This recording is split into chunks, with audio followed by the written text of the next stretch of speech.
Do you want to know how to overcome any obstacle as an entrepreneur, even if you're in the hole and about to go bankrupt and lose everything?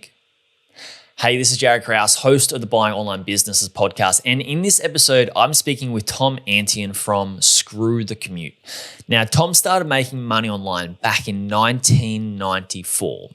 And he's a multi-millionaire many times over and has many incredible businesses, and is the guy to listen to about having a mindset to make it as an entrepreneur.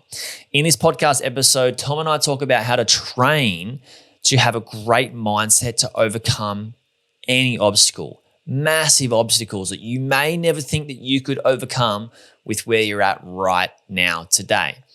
But we talk about how to train to be able to get to that level. We also talk about how it's easy to have a good mindset when things are going good, but it's very hard to make the right decisions when things don't go to plan. And we talk about what you should do when things do really go pear-shaped and how you can make the right decisions to ensure you come out of that situation the best possible way that you can. Tom also shares many of his tales on which one he shares, which is how he was actually gifted a hotel when he was still in college, and shares a lesson on why that happened and the principle that he learnt from that lesson that he still uses today.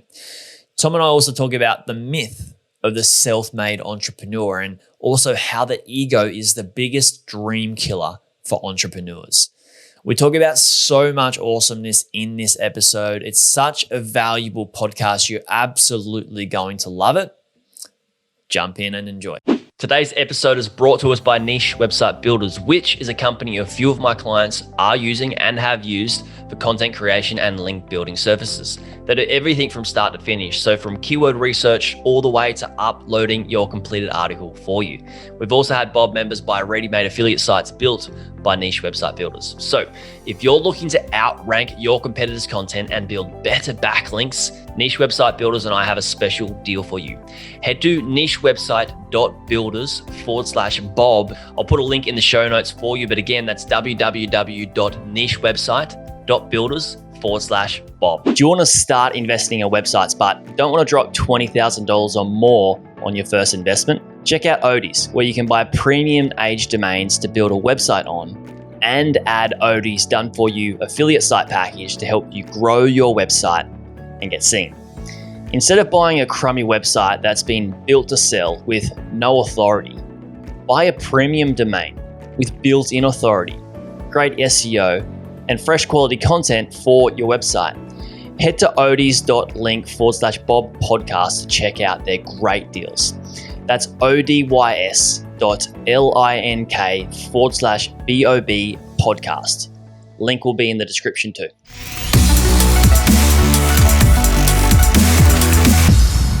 Tom, thank you so much for coming on the Buying Online Businesses podcast. Oh, I'm thrilled to be here, man. It's a lot of fun. I love the concept of it for sure. Cool.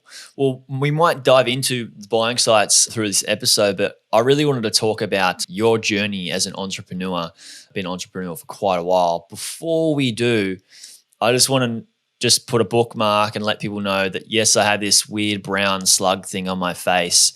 My surfboard decided to attack me a couple of weeks ago. So I suffered a minor head injury and got some stitches. And this is a little bandage that's just helping me heal up. So if everybody that's wondering. Well, that also explains having me on. You had a head injury, so I was thinking, I'll get this guy on, and you didn't think about it too much. Well, I'd stopped booking people in for quite a while, and we had an email exchange that I hadn't gotten back to because of my face. So I was like, let's get Tom on. I'm ready to roll now. So this will be fun. This will be good. So Tom, I think we were just chatting. 44 years formally you've been in business, and 60 years informally when you started around 10. No, I just turned 66, and so when I was about 10 years old, I started doing all kinds of entrepreneurial things. I sold my first used car when I was 15, and I didn't even have a driver's license or permit at the time. So, and then by the time I graduated from college, I owned 5 apartment buildings and a hotel, and all starting with nothing. So yeah, I've been entrepreneurial all my life, never had a job. That's why my podcast is called Screw the Commute, which you're going to be on here very shortly. Yeah, I'm looking. So been up and down all around in the entrepreneurial world, that's for sure. Yeah, cool.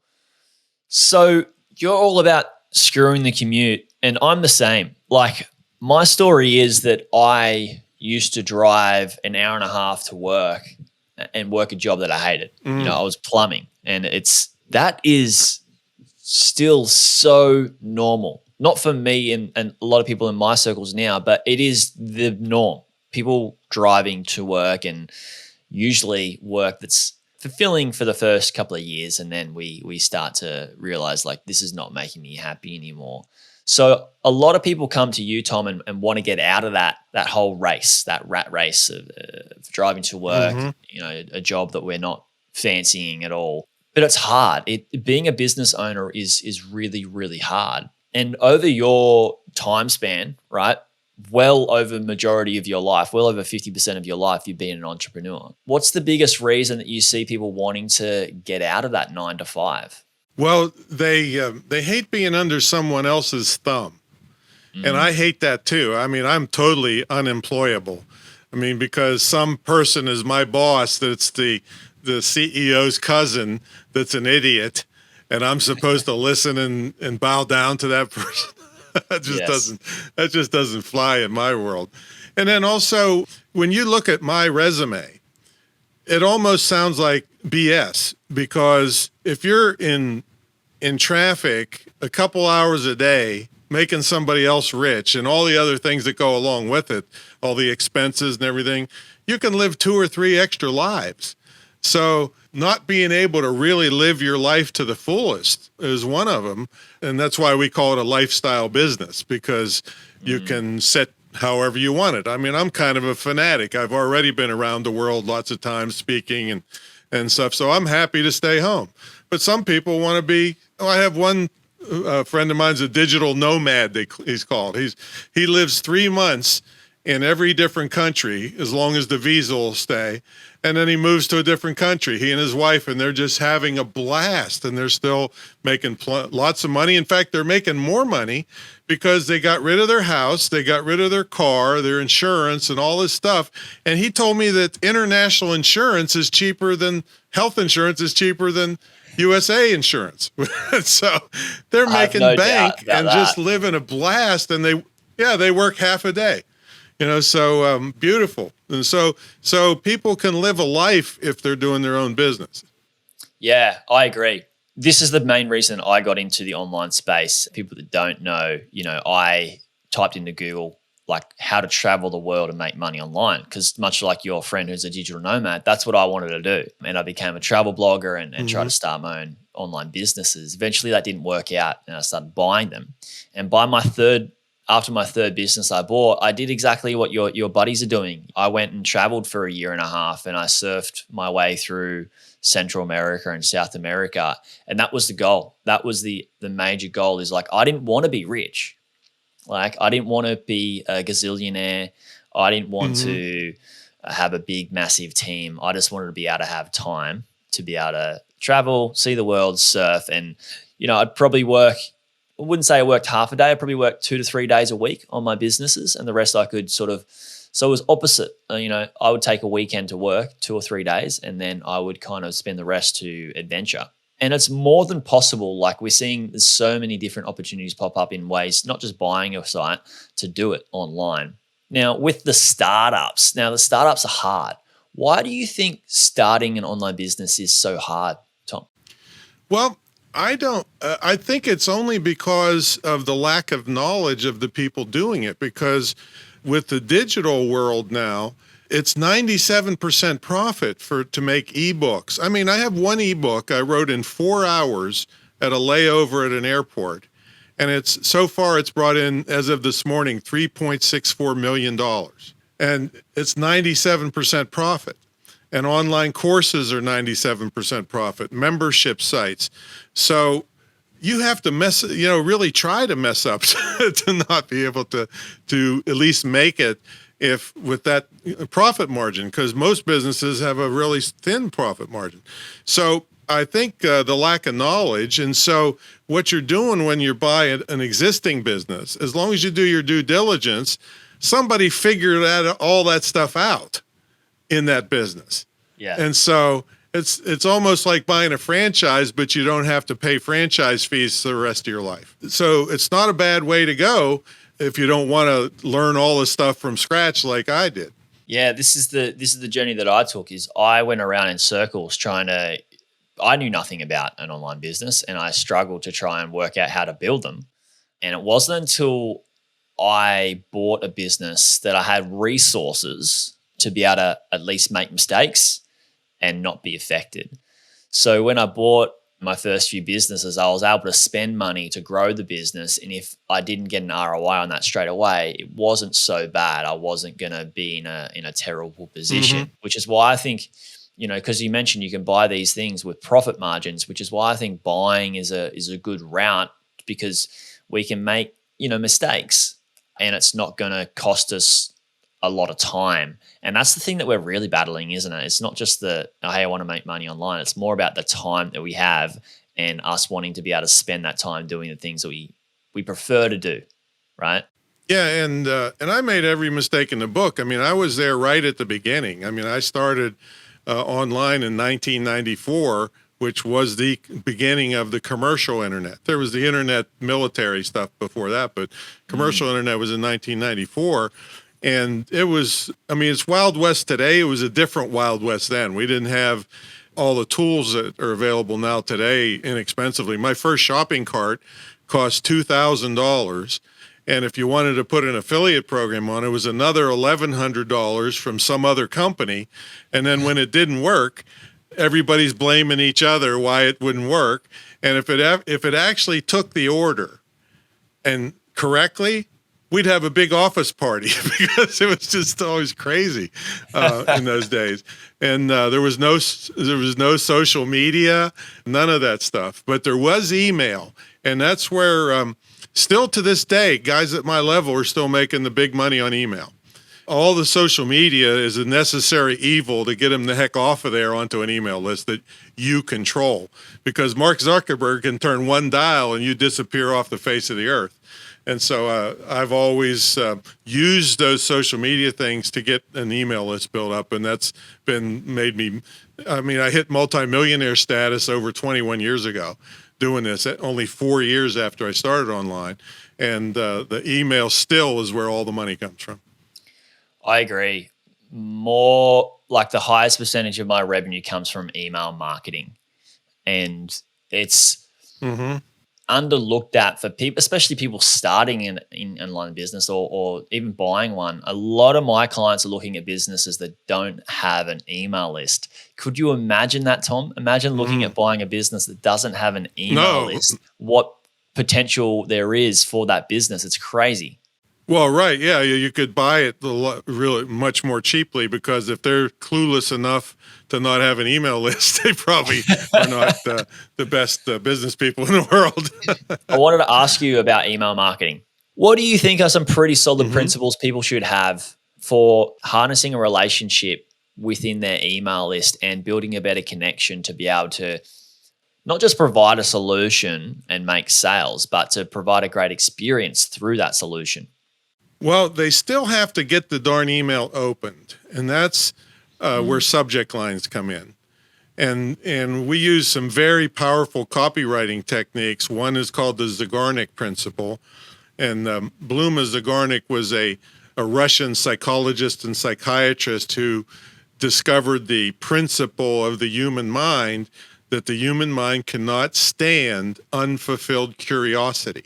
And so in the subject line, if you can make it something curious that people can't stand to not know the answer, then you get enormous open rates. So for instance, one of my biggest ones ever, I've had a list forever so people know me, was "Boy, did I get in trouble, ... So they're like, oh, what did Tom do now? I got to find out. I got to open it to see what he did to get in trouble. So that was a big one. So when you can do that in the open, the relationship doesn't matter if you can't get the email open, in other words. So yes, it's very important to build a relationship, but there's critical things leading up to that if you mess up, nothing down the line matters. Your beautiful sales letter, your great product, nothing matters if you don't get the email open. So you do 50 characters or less, including spaces in the subject line. And I know that if you look at your own email platform, how many characters do you actually allot for your subject line? I only allot 36. So you want to make sure your main thing is to the left in everything except Abu Dhabi, which reads backwards, I guess. And then because the right could get truncated. So that's way more important in the relationship to start with. But then once you get them in, then you can actually use the Zygarnik technique again to get the click-through rates. Yes. So I tell them what I did. I said, oh boy, did I really mess up. I said something bad to this girl, and boy, did she freak out. You ought to hear what I said. Click here to check it out. So boom, massive click-through rates, because I kind of told them what I did wrong, but I didn't tell them all the details. So the curiosity got the massive click-through rates. So building a relationship, so now that to answer your question, after you get that part done, open the email, get them to click through to the website, is, I'm kind of an expert at humor. I've done 3,000 speeches in 12 countries and never made less than $100,000 per speech in the last 20 years. And part of it is because I make fun of myself a lot. I use self-effacing humor, which is endearing to people. In other words, there used to be a guy called the rich jerk, and that was his shtick to do something, and that's cool. But for most people, for most people that doesn't work. For most people, if you wanted the likability factor, because most people will tell you know, like, and trust is what gets people to buy stuff. So I make fun of myself. I don't act like an idiot. I take care of people. I actually wrote a book called The One Sentence Business Plan. And if every company on earth would just live by this one sentence, they wouldn't have to spend $1 million on a mission statement that they don't even adhere to.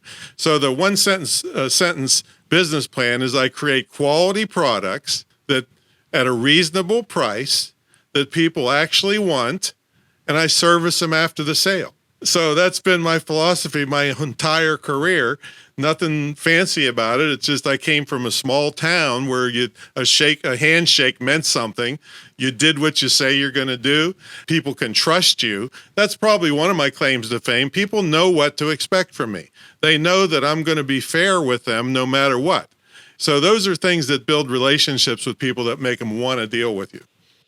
Yeah, I agree. The trust thing is so vital if you want to make it online, because there's that many people out there that will tell you a whole lot of garbage and how quick and easy and cheap it is to make a bunch of money online. And, they've made $22.7 gazillion in 1.9 seconds. Right, exactly. By lifting their pinky finger. And we're human beings. We're smarter than that. It doesn't make sense. I actually had a call with a client yesterday who wanted to come into my mastermind. So the next step up, because he just bought a business. And he said, Jared, there's a huge difference in terms of like yourself and others that you actually don't promise the world. You wait until we get into your sphere and then you actually over deliver. And that's what you are talking about. People know what they're going to get from you. They're going to get quality. They're going to get a great service. They're going to get a great solution with a smile. And also from you, Tom, some humor.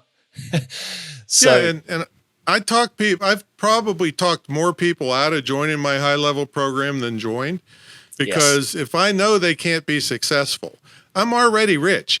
All right, I don't need somebody out there saying Tom sucked me in and took my money and I didn't get anything from it. That'll hurt me in the long run more than any money I could get from them in the short run. So, and then also that's people that are on the edge. That's a little bit of what they call a negative sell. It's like, oh, I can't have this because Tom doesn't think I can make it. Well, I'll show him. That's a great person because they get gung-ho and they're going to work hard to prove me wrong. I'm okay with that. But if I see somebody just doesn't have the drive to do it and they want to get rich quick, no, it doesn't fly. Yeah, I often tell people, if I only accept people into my mastermind if they have goals that aren't materialistic. Like the reason I want to grow this business is so I can buy this car or whatever it is. That's okay. If you want to have those goals, great. But they're not going to actually fit in with the people that are in my community anyway, because we want to provide a better lifestyle for our families. That's our goal, and a better lifestyle for ourselves. Not that the other stuff is bad. That stuff can be fun, but it's not where they're not actually going to have a great experience being in the community. Now, Tom. Well, can I take that one step further? Because I don't really have a close family. I'm not married, don't have kids. I have my dogs, but that's about it.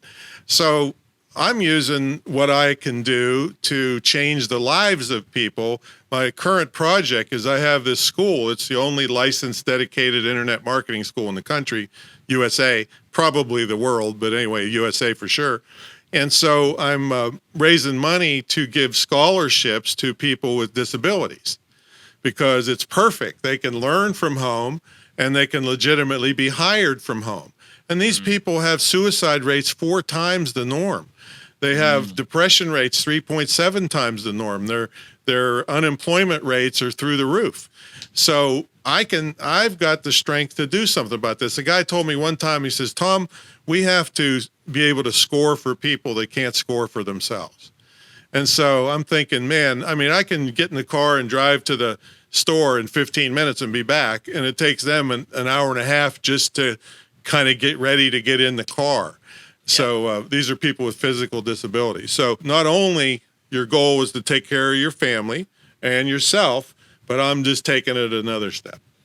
That's awesome. Now, for us that are in business, what are some of the, you've been doing this for so long, business is tough. And the people that actually make it in business are the people that can stick it out, that can persevere through a lot of the challenges. One of my favorite books is The Obstacle is the Way. If we can get past the obstacle, the challenge, then we're gonna be able to proceed and move on until we get to the next one and the next one and the next one. Now, there's so many of these obstacles that pop up, and you would have seen and have experienced many of them in your time in business. These things that knock us around, how do you deal with that? When something comes up and it's like, oh no, like I'm not actually getting this result because this happened or that happened. What are some of the things that you do and are able to teach others to do in terms of having a solid but also adaptable mindset? Well, I got lucky. You might see this poster behind me, which is a little baby with a pillow in front of him. And I don't know, maybe you can see there's a little ball there. See that? Yep. So my dad was 50 when he had me and didn't think he'd be around to raise me. So from the time I was able to crawl, he would put a pillow in front of me and put my toys on the other side to teach me how to overcome obstacles, even before I could walk. Wow. And he only went to the 2nd grade. He came from Syria on a cattle boat. In fact, they're doing a Hollywood documentary about my life and his life called The American Entrepreneur. It should be out later this summer. So I had it pretty easy, but some people didn't have that kind of attention as a child. But I will beg the parents out there, don't make it too easy on your kids. You're just asking for therapy and drugs and alcohol and bad stuff. Make it hard on them while they're under your control so you can pick them up and pat them on the back and give them the go-ahead. Because I see so many kids, you look at them funny, they go crying and screaming, they can't handle it. So that's the first thing is if you're a parent, please make it harder on your kids. And then the other thing is I play mind games on myself. So this is kind of a mindset show, I think. When people talk about goal setting, I tell people, you know what? I've never reached a goal in my entire life. So it's a mind game I play on myself. As soon as that goal gets anywhere near, there's one past it. And so I don't even notice the one. So that's how I keep crawling and moving forward. And these obstacles are just almost like fleas, or ticks that you're just trying to flick off along the way. You know that they're going to be there.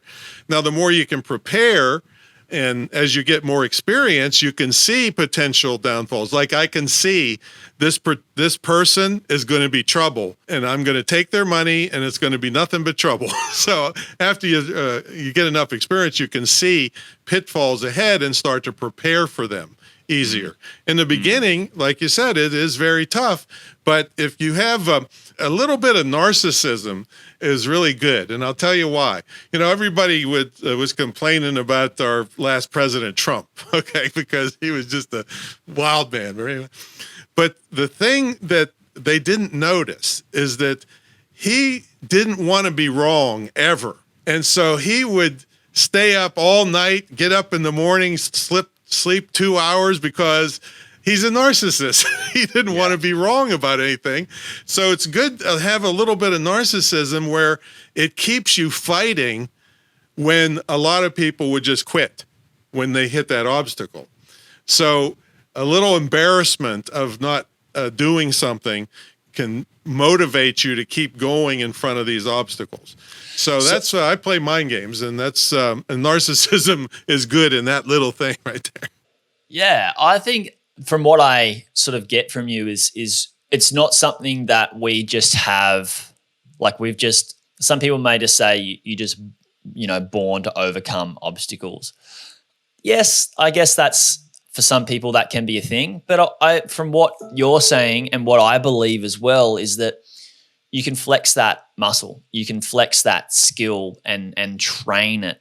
For myself personally, I used to actually, as a man, what we do really, really well is what we love to do inherently is just solve problems.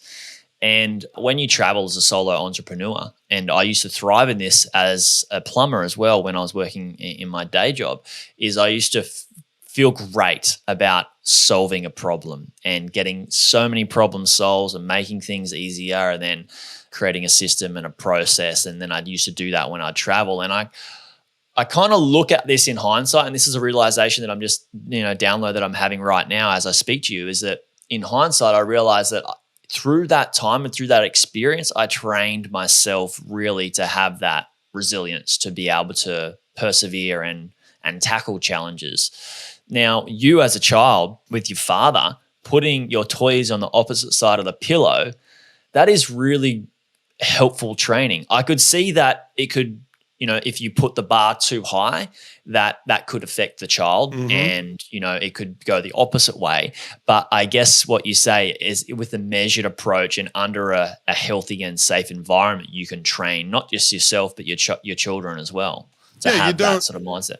You don't go lifting 300 pounds right off the bat, right? You start out slow and you build up, and over time it improves. And but another principle that I've lived by that gave me some really great breaks is to give before you get. And when I had these apartment buildings, I was still in college and had these apartment buildings, but I was charging more in rent than I was paying. So I lived in somebody else's apartment and rented mine out.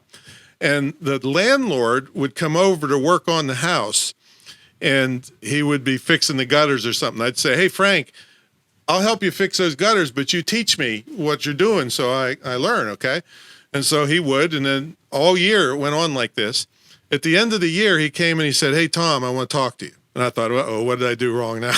So he said, "I want to retire and move to Florida. And in 25 years, I've been renting apartments in this college town. Not once ever has one of the kids offered to help me, let alone want to learn anything." He says, "I have a hotel about 20 minutes from here in a different town, and I want you to have it." Wow. And I'm like, "What?" And so he says, I'll hold back the second mortgage. You find the first mortgage, which is basically a no money down deal. And this is in the 70s. And then this brings up another concept of persistence and consistency. So, I had these apartment buildings, but I started going to these banks telling them I wanted to buy a hotel. And they're like, I'm in college, they're kind of shooing me away. It took 50 different lending institutions before I landed the first mortgage. Most people would have quit. Yes. And so I got the first mortgage. He held back the second mortgage. I only had to go down once a week to pick up the rent checks and the deposits, and we had a manager at the place, and I made small repairs. And while I was in college, I made, I think, $65,000 a year in the 70s. And then I sold the building for a couple $100,000 later after I graduated. But it would have never happened in a million years had I not give before I got. I said, teach me, I'll help you. And that attitude can put you so far ahead of people nowadays. Another thing, when you're talking about plumbing, I used to make my own repairs. I don't know where you live. Did you ever have frozen pipes? Or are you in not where I live, but yeah, I definitely have heard of this before, in the UK and cold areas, yeah. This is why you want to have a mentor. So, the propane tanks, right? That you're doing the soldering, the copper pipes, right? Yes. So if there's water in the pipe, you could be there for 12 years and you ain't going to solder anything because it takes the heat away. And so I'm telling this old plumber guy about this, and he says, boy, go get yourself a loaf of bread. And I'm thinking he's messing with me, just go get something to eat. He said, no, you get yourself a loaf of bread, take a piece of bread, stuff it up into the pipe, solder your joint, the water pressure will blow the bread out of there. I soldered the joint in about 2 seconds. So having people that have been there and done that and not being afraid to ask for help is another way you overcome obstacles. See, people that are too narcissistic that say, I don't want to admit that I don't know anything, that's trouble because somebody else has faced this problem. And if you just bone up and say, look, hey, I'm bowing down to you. Please tell me what to do here. Then you can get ahead so much faster. I so agree with this hugely. I think one of the biggest things that gets in the way for us as entrepreneurs, not just entrepreneurs, but in life, is our ego. And do you know how hard it is for somebody with an ego to put their hand out for help and say, can you just help me with this? Those people that kind of say that I'm a self-made gazillionaire and all this sort of stuff. Self-made is almost absolutely impossible in this day and age when you can learn something from a YouTube video, a podcast, read a book. They're mentors. Probably not going to get the level of help you need from an in-person mentor that you're going to be able to speak to and get feedback from. But that ego is a killer. That's probably one of the biggest thing that gets in the way of us as with wanting growth as an entrepreneur, right? Yeah. And YouTube, I got to tell you, I wired my entire school building for internet. I didn't have to, I could have easily paid for it, but I thought I want to learn how to do this and learn it. So I'm sitting there on a Saturday learning how to put the little Cat 5 connectors on and wire in the box and wired the whole thing for nothing. And I recently got my EPA rating. EPA is the Environmental Protection Agency in the U.S., and you have to have that license to handle refrigerant for air conditioners. So I have 6 air conditioners just in my house, and then a rental property and a bunch of other ones. And so it costs a fortune to get anybody to help you. So I said, I'm just going to get my license, and I learned how to do it. So just this Saturday, I saved $2,000 servicing my air conditioners in a couple hours. So I just love that. I came from a blue collar, but I learned most of it on YouTube. I just watched YouTube videos. But I had a friend when I got stuck that was an HVAC guy. That's the air conditioning guys. And I called him and he told me what to do. I sent him a picture. He says, do this. And then, but had I fought it out by myself, I might have blown my house. I don't know. But it's there's so much help. Your whole world, the knowledge of the whole world is right here in my hand. Yeah, that's right. Exactly. In the phone. It's just phenomenal. I didn't go to college. I haven't been to university or anything like that. I've had no training in online businesses other than at the start, Google. and then hiring mentors over the way. And I noticed when I hired mentors, that's when my growth went bananas. Like, I might have to pay $10,000, $15,000, $20,000, $30,000 on different mentors each time.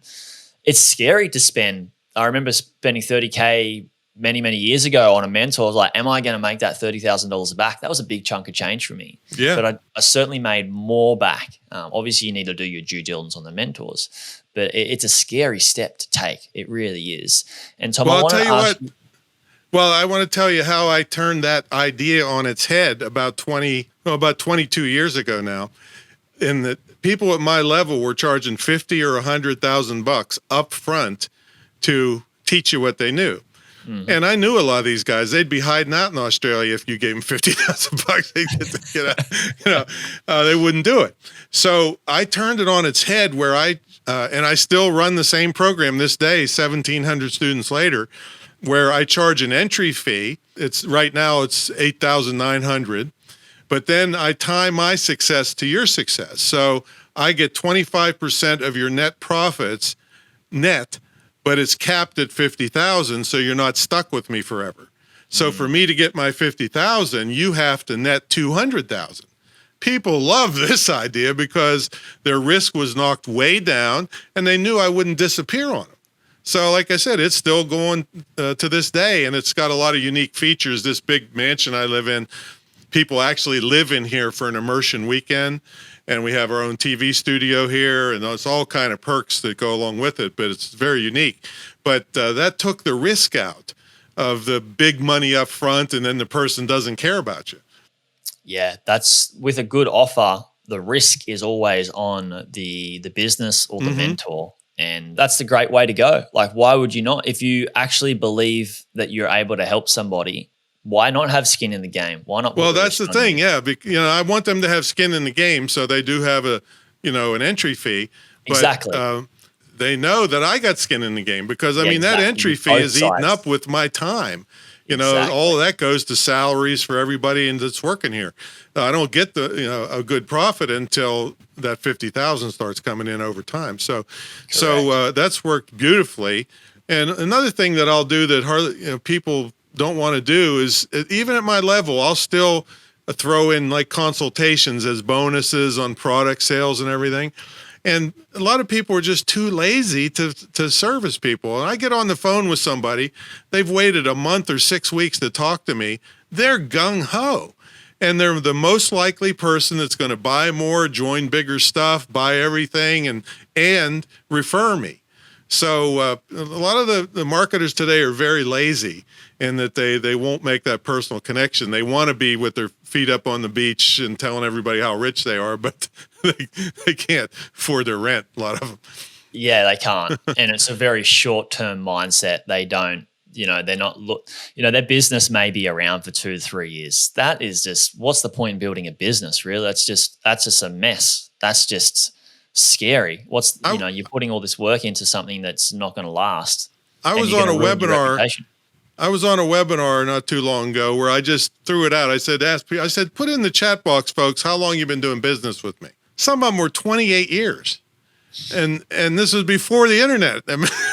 So they stuck with me the whole way. And everybody will tell you that has half a brain in sales, that it's cheaper to sell something to an existing customer than to go find a new customer. So these people just keep buying stuff because of that one sentence business plan. Reasonable price, quality products. They need them. And I can tell because I got so many email addresses, they tell me pretty much what they need. And then I service them after the sale, and I'm consistent, and they know I'm fair, and they know what to expect from me. So put those together. And even if you buy a business, you gotta put those same practices into that business and to really grow it. Exactly. I agree. Now, I want to ask you one last question. Training for this mindset and having perseverance and starting with putting our own little challenges and games and small obstacles in our way is going to allow us to help us be far more resilient and overcome bigger and bigger obstacles. Now, that's easy in a safer environment. When crap really hits the fan and something goes bad in business, or life, it is hard. It's hard to keep a positive mind frame. It's hard to not be stressed and make decisions based off emotions. So what are some of the techniques or things that you would use or principles that you know or teach that help people when things really are bad in business and not in a stressed out position? I've been through this, and this is very hard. It's very hard for many people. It wasn't hard for me, but it's very hard. Is you can't hide from the problem because it's going to get bigger and bigger exponentially the more you hide. Mm-hmm. So the example I'll give you is I owned the second biggest nightclub in the state of West Virginia in the USA. And the drinking age was 18, and it was outside of a college town. And so in 1988, the drinking age went from 18 to 21 and totally wiped me out. I was on my way to being a millionaire before I was 30. It was 7 days a week for 6 straight years running this place, building it up. And then the drinking age wipes me out. Boom, $400,000 down the drain, 6 years of my life, 100 violent encounters with bikers trying to kill me, gunfights. I mean, I lived through all this stuff. So when this happened, I said, you know what? I'm not going bankrupt. I could have gone bankrupt. They probably have those kinds of laws in Australia. These people trusted me to front me all this beer and foodstuffs and equipment, and I'm not going to screw them over. So I went to every single creditor, and I said, look, you see what happened. You know it's not my fault. If you give me time, I will pay you off. I won't go bankrupt and screw you. And so every single one of them gave me as much time as needed rather than go through bankruptcy and have all these bad feelings. And if I went back to that town today, some of those people would say, that's the guy that didn't screw us. So that's a reputation builder. So it's better to face things early because I got out pretty much scot-free other than losing $400,000, but that was my money. I wasn't going to screw everybody else out of money. And if they would have all been coming after me, I'd have had legal fees out the wazoo. I'd have been running and hiding and be embarrassed to show my face. So it's face it as soon as possible. Whatever it takes, know that it's going to be better than if you turn your back and hide from it or stick your head up your butt or in the sand or wherever you're going to put it and hide, that you will get found out.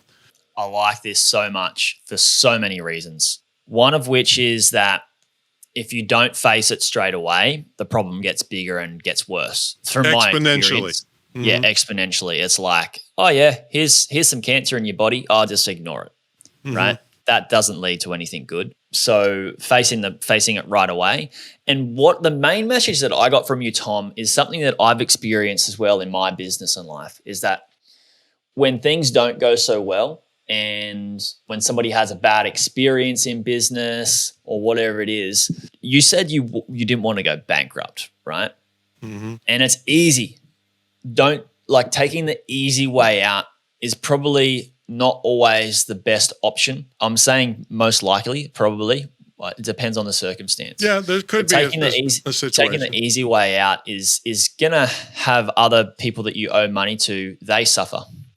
So I would say in my experience in my business, say somebody had a bad experience or an event crumbled and the sponsors didn't get the exposure that they needed or whatever it is. Doing the right thing is what's going to get you past this, to keep your reputation intact by, sending the money back, putting the cost on yourself, because that's going to allow you to not destroy your reputation.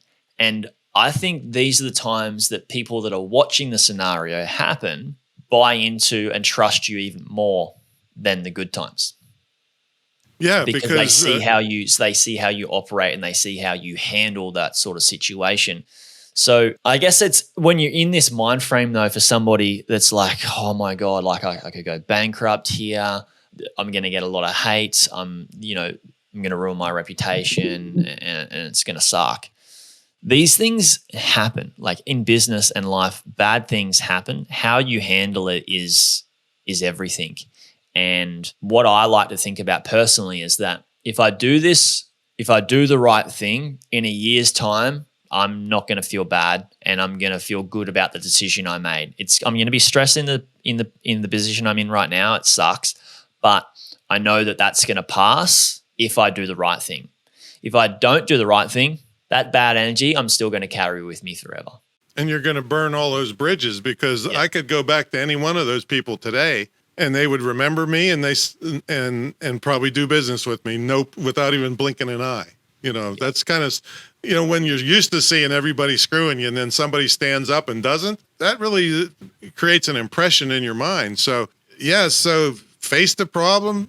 It's going to be bad in the short run, but when everything is going great, anybody can do that. It's what you do when things go wrong that shows your character. Yeah, I love it.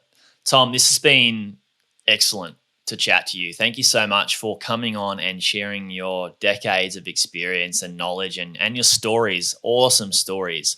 I didn't even get warmed up yet, man. Yeah, I know. Do this for 2 hours. Where can we send people to find out more? What we're doing is we're doing this principle. We're opening a loop here to send people to more of your stuff. Where can people find out more about you? I've got a freebie for them that Cool. Any kind of business you're in could help. I'm all about automating yourself as much as possible. So I wrote a book called How to Automate Your Business. It's an ebook we sell for $27, but I'm going to give it to everybody on the show if they would like it. And I can tell you just one of the tips in the book. One, we figured it out. We estimated it a couple years ago. It saved me 7.5 million keystrokes. Saved me carpal tunnel syndrome. All right. Wow. And so what happens when you automate things, so many people are fighting with their computer, and these computers will do things that you just wouldn't believe, rather than spending their time marketing and selling and taking care of customers. So with this book, I was able to handle up to 150,000 subscribers and 65,000 customers by myself, all right, using these techniques. And everybody's happy. They all still had relationships with me, but the automation, and now you have chat bots, which 85% of the customer service is going to be done by chat bots in the next few years. So anyway, it's you can go to screwthecommute.com/automate free. screwthecommute.com/automate free, and download that book and put it into play, and let me know how it's working for you, because it'll just make you lightning fast, and you'll be able to actually ethically steal customers from all the schmucks that are out with their feet up on the beach not taking care of people. Yes, I love it. Not taking care of people. Those guys need to go. Thank you so much. I will put the link to that in the show notes as well for everybody listening. Everybody that is listening, thanks so much for listening. I really do appreciate your support in listening. It really does help grow the show. Before you go, I want you to think of 2 to 3 people who want to get into online business or already own an online business. Please do them a massive favor and share this podcast episode with them. This is going to, yes, help grow the show, but it's also going to help those people that are in business be set up and be prepared and be trained and know how to overcome these obstacles when they happen, because they are going to happen in business and in life. So thanks so much for everybody listening, and I'll see you on the next one. Bye. Hey YouTube watcher, if you thought that video was good, you should check out this video here on the 2 best types of websites beginners should buy. Or check out my playlist on how I made my first 100K from buying websites and how to do due diligence. Check it out. It's an awesome playlist. You'll enjoy it.